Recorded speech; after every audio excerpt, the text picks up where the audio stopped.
안녕하세요. 크립토TV입니다. 이번 시간에는 비트코인, 이더리움, 그 다음 ETF가 승인될 가능성이 높은 코인을 알아봅니다.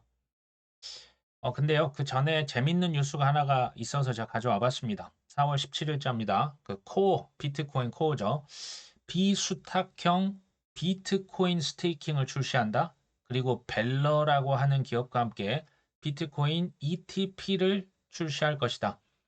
사실 벨러는 이제 스위스 업체입니다. 근데 이제 공식 소식통에 따르면 비트코인으로 유동성 이득을 얻을 수 있는 자산으로 만드는 비수탁형 비트코인 스테이킹. 혹시 뭐 이더리움 스테이킹, 솔라나 스테이킹은 우리가 익숙한데요. 비트코인을 스테이킹한다? 조금 낯서네요. 근데 어찌됐건 비트코인 보유자에게 이자를 줄 수 있다. 지금 벨러라고 하는 업체는 상장 거래 상품의 발행자로서 코어 체인과 협력을 해서 ETP 상품을 개발하고 최초의 수익 창출 비트코인 ETP. 그러니까 이자 주는 비트코인 ETF랑 그냥 비슷하게 보시면 되고요. 근데 여기는 미국이 아닙니다. 지금 그 벨러는 스위스 쪽의 업체죠. 어쨌든 1억 달러를 비트코인 스테이킹 할 거다. 근데 이제 벨러 이거 제가 어디서 많이 들었던 업체인데 제가 어딘가 봤더니요. 제가 예전에 그 비트코인 컨퍼런스를 이제 몇 년을 했을 때 이 올가라고 하는 친구 뭐 링크드인에서 제가 이제 영업을 하다 보니 마케팅을 하다 보니 연락을 자주 했었던 이 친구였구나. 이제 기억이 종종 이렇게 나거든요. 예전에 이제 메시지를 보냈는데 야 반가워. 야 나 한국 왔는데 혹시 봤니? 한국 진출하거든. 우리 이거 큰 거 발표할 거야. 이게 2019년 4월 1일인데 그 디코노미라고 해서 그때 이제 큰 컨퍼런스를 또 했거든요. 그때 보자. 우리도 그때 뭐 한다. 카톡 하지? 카톡 등록해놔. 알겠지? 이렇게 얘기했는데 이제 뭐 카톡 링크가 잘못됐다. 다시 이걸로 좀 해봐. 그리고 4월 4일 날 우리 애프터 파티 하는데 오니? 올 거면 좀 미리 좀 얘기해줘. 좁으니까. 이랬던 제가 이 사람이 그 스마트 밸러라고 하는 그 이제 스위스에 있는 업체 대표였고요. 제가 이 사람들을 뭐 한 10년 이상 보면서 느꼈던 게요. 사실 스타트업의 모든 저는 대표님들을 뭐 자영업자님 포함입니다. 굉장히 리스펙트합니다. 정말 정말 치열하게 사시고요. 근데 이 코인 스타트업은 이게 약간 뭐 핀테크 쪽은 치열함을 넘어서 약간 좀 그 슬픈 그 기운마저 들 정도로 참 많이 힘들었던 기억이 납니다. 자, 어쨌든 비트코인 스테이킹, 수탁 수수료 이걸 지금 어떻게 생각하십니까? 이게 독일이나 스위스 같은 곳에서는 이제 좀 더 그 규제가 자유롭지 않습니까? ETF, ETP도 훨씬 전에 나왔죠. 근데요, 제가 이걸 말씀드립니다. 지금은 독일, 스위스에서만 가능하지만 이 사업 모델들 결국 어떻게 된다? 결국 미국으로 다 옵니다. 지금 무슨 말이냐? 지금 뭐 비트코인 스테이킹 같은 소리 하지 말고 지금 이더리움, 뭐 솔라나, 폴리곤 지금 다 그 와장창 거래소가 고소당한 게 이 스테이킹 이자 주는 것 때문에 그렇지 않냐? 맞습니다. SEC가 지금은 회방을 아주 세게 놓고 있죠. 왜 그럴까요? 이거 다 월가 전통 금융기관에게 몰아주기 위해서 돈 받은 대로 연기를 하고 있다 말씀 계속 드리죠. 이거 결국 미국에서도 근데 나올 겁니다. 심지어 비트코인도 나올 수 있습니다. 말이 안 된다라고 하실 분에게 제가 보여드릴 기사는 이거죠. 2022년 바야흐로 2년 전 이미 골드만삭스에서 비트코인 담보대출을 지금 계획입니까? 아예 시작했습니까? 물론 이게 지금 뭐 좀 광범위하게 쓰이진 않지만 이미 비트코인 담보대출을 누가 시작했습니까? 골드만삭스가요. 코인 이자를 지급하는 데는 사실은 두 가지 종류가 있습니다. 첫 번째는 그냥 스테이킹 이자. 그러니까 업비트 생각하시면 되거든요. 업비트가 우리를 대신해서 이더리움, 솔라나, 뭐 코스모스 스테이킹을 대신해 주는 거죠. 그리고 그 발생한 스테이킹 이자의 90%를 우리에게 주고요. 수수료 한 10% 정도를 업비트가 가져가는 그런 구조입니다. 또 다른 방식은 뭐냐? 이런 지금 담보대출 형식도 가능합니다. 뭐냐? 담보대출은 지금 그러니까 그 누가 예금을 하면 그러니까 비트코인을 맡기면 비트코인 맡긴 사람에게 이자를 지급하는데 그 이자보다 조금 더 이자를 얹어서 대출을 해주면 되겠죠. 그게 담보대출이죠. 그러니까 예금자는 그 이자를 수령할 수 있고 대출자는 이자를 납부하고 대출을 받을 수가 있습니다. 중간에서 골드만삭스는 지금 업비트처럼 그냥 수수료만 챙긴다. 이렇게 보시면 되겠죠. 근데 재밌는 게요. 보통 대출 담보로 뭘 잡습니까? 보통은 부동산 잡습니다. 뭐 빌딩이나 아파트 같은 거 이제 담보로 잡죠. 왜 그럴까요? 담보가 그것만큼 확실한 게 없으니까. 그러니까 땅 문서 이런 걸로 담보 잡습니다. 그리고 너 이거 못 갚어? 그럼 바로 경매에서 현금화 시켜버릴 수가 있죠. 그래서 담보는 항상 든든한 부동산으로 했죠. 근데 지금 골드만삭스가 2022년 뭐 했다고요? 대출 담보로 뭘 썼다? 비트코인. 그러니까요, 이게요, 오래 전부터, 저 이거 이제 2014년부터 있었지 않습니까? 제가 봤을 땐 그때부터 이미 게임이 다 끝나 있습니다. 얘기가 끝났어요. 비트코인이 뭐다? 초초초우량 담보다. 이 골드만삭스에서 뭘 믿고 돈을 빌려줍니까? 비트코인 맡기면 내가 돈 빌려줄게. 지금 그런 얘기입니다. 근데 얼마 전 4월 4일 골드만삭스가 지금 뭐라고 했습니까? 비트코인 난 여전히 자산으로 생각 안 한다. 이거 임원급 인사가 나와서 또 이런 발언 했거든요. 말을 들으시면 항상 헷갈리실 겁니다. 말. 이게 아니라 뭘 봐라? 행동을 보자. 블랙락 ETF 비트코인 뭐 이미 승인됐지 않습니까? 뭐 이더리움도 곧 될 겁니다. 뭐 언젠가 되겠죠. 근데 비트코인 대리점 손드세요 했는데 누가 들어왔다? 골드만삭스, UBS, 스위스에서 제일 큰 은행이거든요. 시티그룹, 시티뱅크 아시죠? 얘네들 뭐 한다? 대리점 좀 하고 싶다. 나도 좀 껴주라. 골드만삭스의 행동은 좀 많이 다르네요. JP모건 CEO, 이게 뭐 또 이런 얘기 합니다. 비트코인을 향해서 또 모순적인 그건 폰지 사기에 속지 말라. 그러니까 이게요, 이분 굉장히 똑똑한 분이에요. 이거 일부러 이렇게 하는 겁니다. 비트코인 희망도 없고 기술 혁신을 가장한 사기다. 그러니까 이제 본인의 어떤 그 사업 구조에 사실 어, 비트코인이 그렇게 그러니까 그 투자자들에게만 좋지 JP 모건한테 좋을 건 없거든요. 어찌됐건 말로써 이렇게 흔들어 놓고 뭐 했다? 블랙락 ETF 판매회사로 JP 모건 등록. 이거 올해 기사 아닙니다. 작년 12월 30일에 대리점 하고 있네요. 누가요? JP 모건이. 뭐 JP 모건이 블랙락만 대리점 하는 게 아니라 지금 누구 대리점 한다? 그레이스케일 대리점도 하고 싶다. 골드만삭스도 마찬가지죠. 그러니까 이제 블랙락 대리점 받고 그레이스케일도 나 비트코인 대리점 하고 싶어. 이해되십니까? 자, 코인 투자가 제가 계속 뭐라고 합니까? 월가의 탐욕에 베팅하는 것이다. 또 하나 월가에서 침을 질질질 흘리고 있는 게 뭡니까? 이제 이게 좀 보이십니까? JP 모건에서 이더리움 현물 ETF, 이거는 출시 장담 진짜 못하겠는데, 이거 어려울 것 같은데, 이더리움 증권, 야, 이거 그렇게 얘기하면 이거 되겠어? 이제는 눈치채셔야죠. 이더리움에 대한 퍼드 조성하는 이유, 이젠 눈치를 채셔야 합니다. 일반인조차도 탐욕 때문에 우리가 21년, 17년 이제 좀 못 팔고 이제 오랫동안 좀 이렇게 존버를 하셨던 분들이 아마 있으실 것 같은데요. 일반인도 탐욕이 힘듭니다. 월가는 탐욕이 얼마나 클까요? 그 다음 ETF 코인 알아보는 순서죠. 근데요, 비트 이더까지는 이제 현물 ETF가 이미 확정이라고 저는 봅니다. 자, 그 다음은 뭐가 될 것이냐? 팩트를 한번 좀 리마인드 할 필요가 있습니다. 이거를 정확히 아는 사람이 있습니까? 없습니다. 없는데, 그러니까 이미 이게 뭐 증명이 돼버렸다. 그때는 이제 기회가 없거나 작다. 지금 이더리움도 저는 길게 보면 기회라고 봅니다. 근데 증명이 안 됐다라는 얘기는 뭘까요? 기회가 엄청 크다는 얘기입니다. 대신에 위험도 동시에 커질 수 있죠. 하지만 우리가 이제 그 불확실성이지만 공부를 하고 시행착오를 통해서 배워간다는 것은요. 실패 확률은 줄이고 성공 확률을 높인다라는 얘기와 저는 같다라고 봅니다. 지난 1월 18일자네요. 솔라나 ETF 언제 승인되냐? 뭐 이런 기사입니다. 프랭클린 템플턴 여기가 우리가 이제 블랙락 하니까 워낙 이제 그 세계 1위지 않습니까? 여기는 세계 20입니다. 그 프랭클린 템플턴 굉장히 큰 자산 운용사고요. 여기에서 뭐라고 했냐?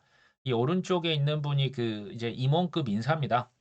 첫 번째, 우리는 코인의 진심입니다.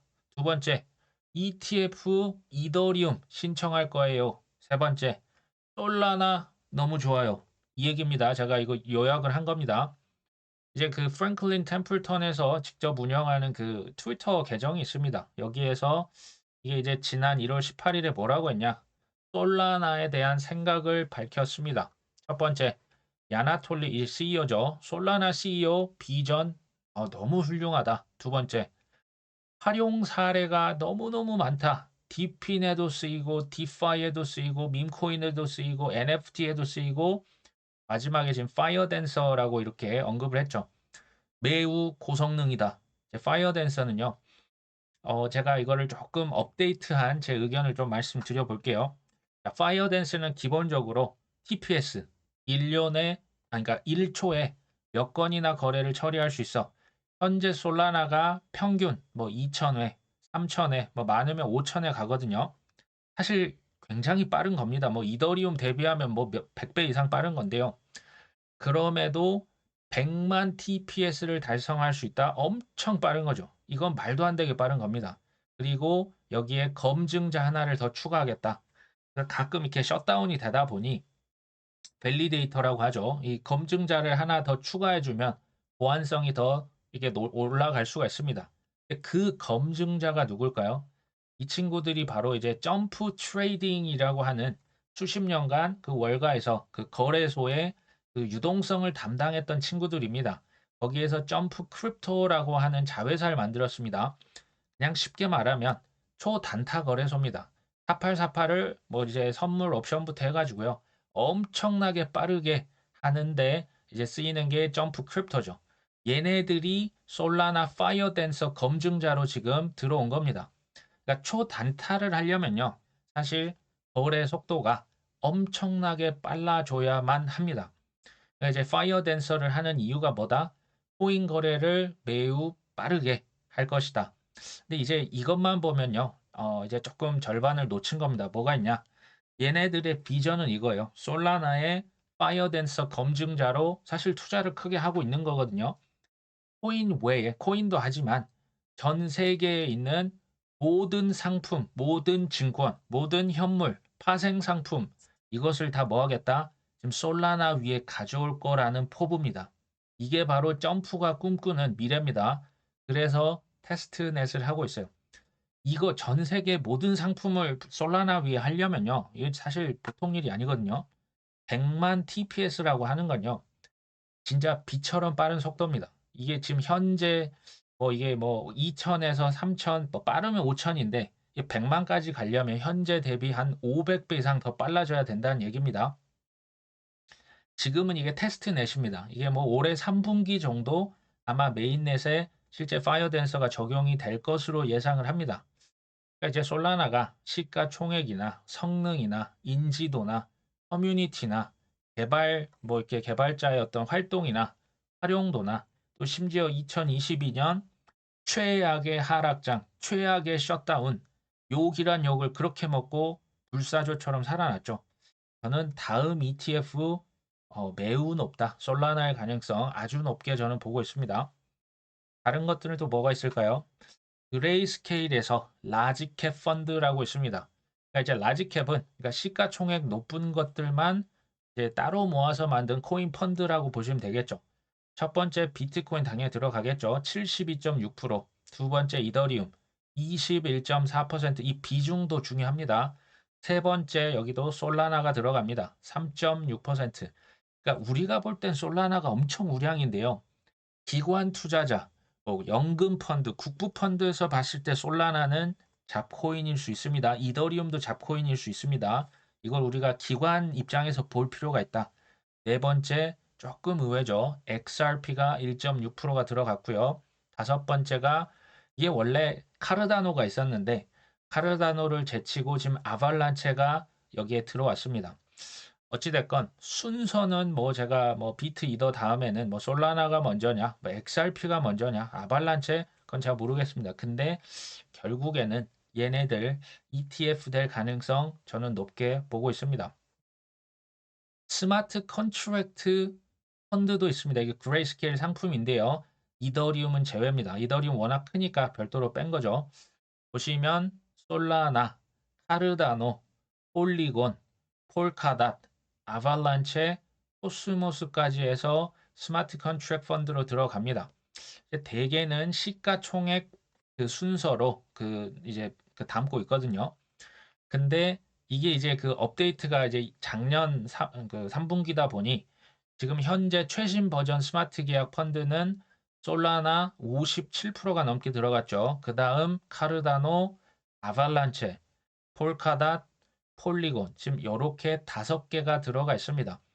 이런 코인들 위주로 우리가 조금 째려보면서 떨어질 때마다 사면 괜찮지 않나 하는 생각이 듭니다. 그레이스케일에서 만든 디파이 펀드도 있습니다. 이거는 유니스왑이 좀 비중이 많이 높습니다. 그 다음에 리도다오, 메이커다오, 에이브, 신세틱스까지 이렇게 들어갑니다. 이제 개별 현물 ETF로 비트나 이더처럼 나오게 될지 아니면 아까 보셨던 스마트 컨트랙트 ETF, 디파이 ETF 제가 말씀 계속 드리죠. AI ETF, 뭐 게이밍 ETF, 뭐 레이어 2 ETF, 이자 주는 ETF 실제로 그레이스케일 다 지금 만들고 있는 거죠. 근데 제가 볼 때는 월가 금융, 전통 금융에서요. 주식만 팝니까? ETF 정말 뭐 우리가 이름도 모르는 ETF 많고요. 각종 지수를 만들어서 지수에 투자하게끔 하고요. 뭐 인덱스 펀드죠. 선물, 옵션, 파생 상품 뭐 지금 이런 그 거래량이 더 현물보다 많습니다. 이런 걸 비추어 볼 때 월가에서 각종 코인 상품, 이제 파생 상품 만들어서 이런 것들은 무제한으로 만들어서 팔 수가 있지 않습니까? 이렇게 할 게 뻔히 보이죠. 그럼 우리의 할 일은 뭘까요? 그냥요. 그 미리 좀 코인들 떨어질 때마다 좀 이렇게 많이씩 사주고요. 아무것도 안 하시면 됩니다. 마지막으로 벡트를 조금 말씀드릴까 하는데요. 최대 거래소 그룹 ICE, 아이스라고 합니다. 아이스 그룹의 이제 그 자회사죠. 근데 그 아이스라고 하는 그 그룹이요. 그 뉴욕 증권 거래소를 보유를 하고 있습니다. 그러니까 이제 그 모 그룹이 어마어마한 곳이죠. 이 벡트는 거기에 이제 코인 자회사 정도 보시면 됩니다. 아이스 그룹이요. 전 세계에 거래소만 12개를 들고 있습니다. 뭐 현물, 옵션, 각종 상품, 정산하는 하우스, 그러니까 여러 개 이제 빌딩을 갖고 있는데 벡트는 그 아이스 동시에 마이크로소프트, 스타벅스, 보스턴 컨설팅 그룹이요. 비밀리에 투자한 기업이기도 합니다. 여기서 포인트는 뭐냐면요. 비밀리입니다. 2018년 8월 3일 이때는 누구도 주목하지 않았던 하락장이죠. 이때 뭘 했습니까? 아이스 그 세계 최대 거래소 그룹 중 하나가 마이크로소프트 스타벅스가 지원하는 비밀 암호화폐 프로젝트를 공개했다. 이게 뭐다? 이게 벡트입니다. 지금 아이스는 파트너 투자에 대한 세부 정보를 제공하지 않았습니다. 왜 비공개입니까? 대중들이 알면 안 되니까. 14개월간의 비밀 작업이 진행됐었다. 포춘에 따르면 아이스와 그 파트너 말씀드렸죠. 마이크로소프트, BCG 그룹, 스타벅스. 극비리에 벡트의 중추를 형성할 공장을 건설하고 있었다. 근데 그 이름이 이제 벡트가 그 BACKD, 그러니까 벡트, 그러니까 뒤에서 지원한다. 이게 이제 약간 그 코인 수탁도 이게 다 포함이 되고 있거든요. 근데 자산을 담보하는 증권과 마찬가지로 벡트, 그러니까 자산을 그 토큰화 시켜서 이걸로 뭐 한다? 보관도 해주고 사고 팔고 팔 수 있게 해주겠다. 지금 이게 이제 그 이름에서 이렇게 드러나거든요. 근데 가만 생각해 보시면 자산담보증권 이거 예전에 우리나라에서는 STO라고 했었죠. 근데 지금으로 하면 이게 뭡니까?